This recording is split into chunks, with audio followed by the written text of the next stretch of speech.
لو انت زعلان عشان موضوع الضريبة اللي نزلت على تليفونك في مصر يا حبيبي، فاحب اطمنك اقول لك اهدى عشان اللي جاي سواد السواد. وسبب السواد اللي انا هكلمك عليه ده يبقى الحاج ابو حنان المعلم ترامب. عايز تعرف ابو حنان عمل ايه؟ تعال. الكام يوم اللي فاتوا الحاج ابو حنان صحي من النوم كده وراح جاي مطبق ضريبه جمركيه جديده على جميع التعاملات التكنولوجيه اللي عنده في امريكا. الموضوع اللي حصل ده فرض ضرائب جمركيه جديده على الدول اللي بتتعامل مع امريكا، سواء بتاخد منهم او بتديهم. الموضوع ده يا معلم مجرد اول يوم بس قال فيه القرار ده ولسه ما اتطبقش، خسر امريكا والشركات الامريكيه التكنولوجيه بالذات خسرت 1 تريليون دولار. انت متخيل ان امريكا بمجرد خبر بس ان هو هيفرض ضرائب جمركيه جديده على السلع، مجرد ما قال الخبر ده امريكا في ليله واحده في يوم واحد خسرت 1 تريليون دولار، على رأسهم الشركات الكبرى. وأول شركة كبيرة اتضرت بالخسارة دي ألا وهي شركة أبل. شركة أبل راحت في رقم خزعبلي في يوم واحد. أبل خسرت 314 مليار دولار في يوم واحد، مجرد ما صرح بس بالقرار ده 314 مليار دولار.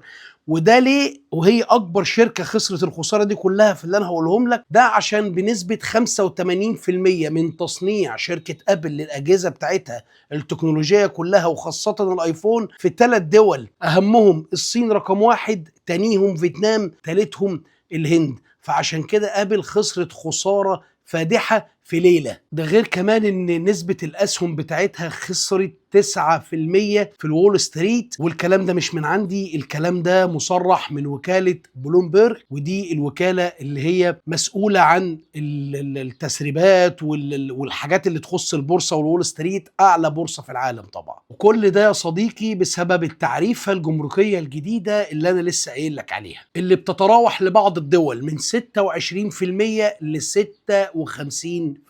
طبعا على رأسهم طبعا العدو اللدود لأمريكا ألا وهي الصين. بس خليني اقول لك يا صديقي ان التعريفة الجمركية اللي هو طبقها دي على الصين، فكذلك الصين هتعمل نفس التعريفة على امريكا. يعني لو زود 56% يضرب في 2، لو زود 26% يضرب في 2، وكل ده خراب بيت لكل الصناعة التكنولوجية الامريكية. ومش كده وبس يا صديقي، الخسارة طالت بعض الشركات الكبرى بعد شركة أبل، وتاني شركة معانا في الخسائر، بس المرة دي خسارة شخصية مش خسارة لشركته، ألا وهو المعلم زوكربيرج صاحب شركة ميتا اللي هي فيسبوك، واتساب، انستجرام واللي انت عارفه ده كله. خسران من ثروته الشخصية في يوم واحد 9%. ويليه جيف بيزوس صاحب شركة أمازون، وده يا صديقي خسران 15 مليار فاصل 9. انت متخيل الأرقام اللي انت تسمعها دي؟ كل الخسائر دي في يوم واحد. ويجي بعديه بقى حبيبه المطبلاتي بتاعه المعلم ايلون ماسك. المعلم ايلون ماسك خسران في الليله دي 11 مليار دولار من ثروته الشخصيه. فده معناه ان في خراب مستعجل جاي على العالم كله عشان خاطر التكنولوجيا كلها. طبعا انتوا عارفين امريكا والصين. وزي ما قلت لك يا صديقي ان اعلى البلاد اللي هيطبق عليها الرسوم الجمركيه دي رقم 1 طبعا الصين، وباقي دول العالم، بس اتقلهم الصين.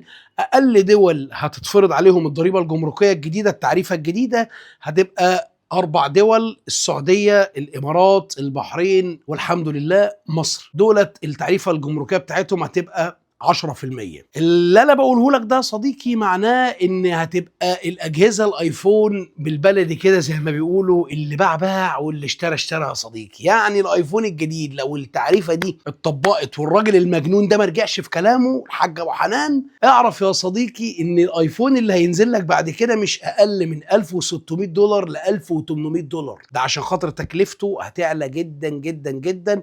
وزي ما قلت لك في اول الفيديو ان 85% صناعة شركة ابل كلها الصين، فيتنام، هند. وده كان فيديو سريع عشان يطمنك على الايام الحلوة اللي جاية ان شاء الله. تابعنا يا صديقي لو انت اول مره تشوفني، احنا بنعمل فيديوهات مقارنات بين موبايلات الايفون وموبايلات الفلاج شيب حول العالم، بنحاول بنسعى جدا ان احنا نجيب لك اماكن موثوق منها تقدر تقوم بيها بخدماتك التكنولوجيه، سواء كانت موبايلات او كمبيوتر بي سي او لابتوب او ما شابه ذلك. تابعني على الفيسبوك بيج احمد_تربو، بنجيب عليها عروض هتعجبك ان شاء الله الفتره اللي جايه دي.